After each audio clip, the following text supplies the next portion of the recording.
Je vais donc débuter par une petite introduction vidéo et ensuite je reprendrai la parole.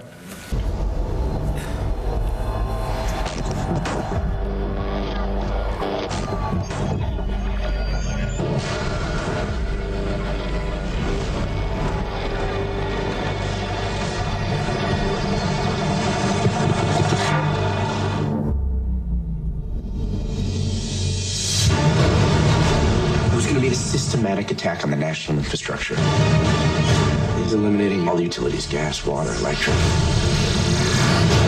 Everything can be fixed if the country is willing to pay for it. Just be careful, Jericho. Last thing you want to do is let the monster out of the box.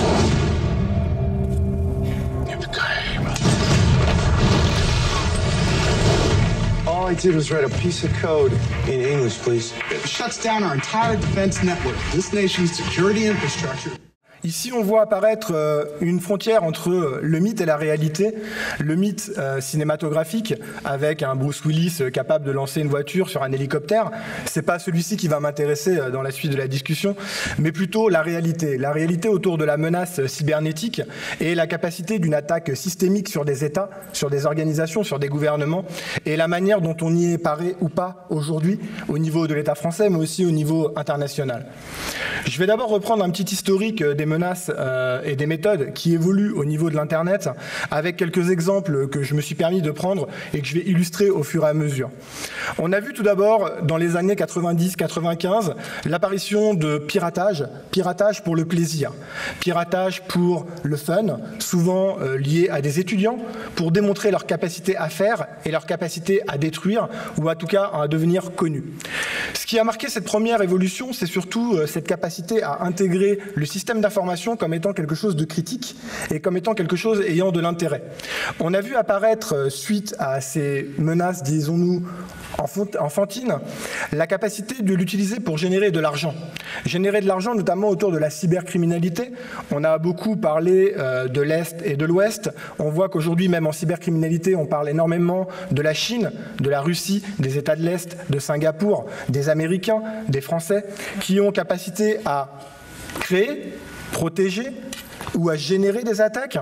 Et surtout, ce qui est important dans cette notion de monde informatisé, c'est la capacité économique derrière. On a parlé aussi tout à l'heure de l'Empire russe qui était, je dirais, déstabilisé par le manque économique et le manque de moyens permettant d'aller attaquer ou en tout cas avoir des champs d'action.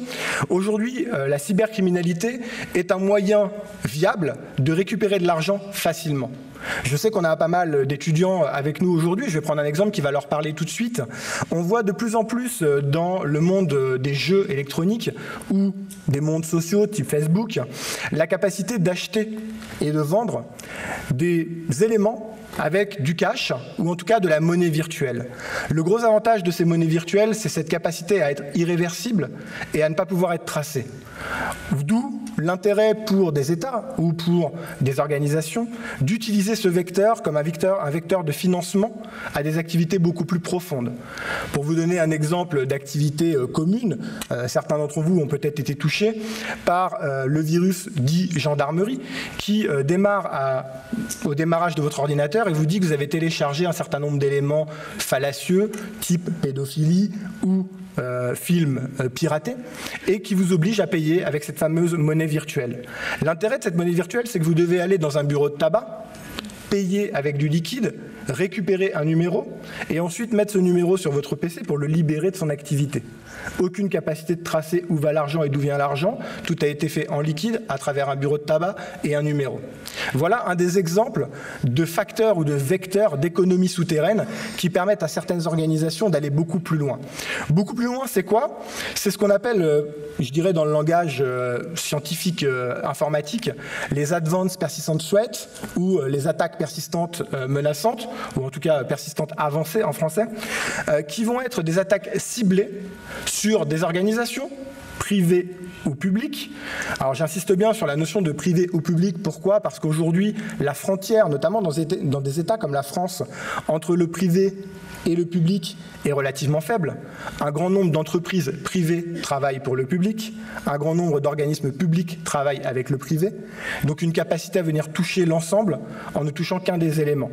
Exemple ou derniers exemples en date qui ont fait un petit peu de buzz journalistique, on peut citer Stuxnet ou Doukou, qui sont des attaques qui ont été orchestrées vers les centrales nucléaires iraniennes pour être capables de les rendre folles, entre guillemets, et de ralentir l'investissement nucléaire de l'Iran.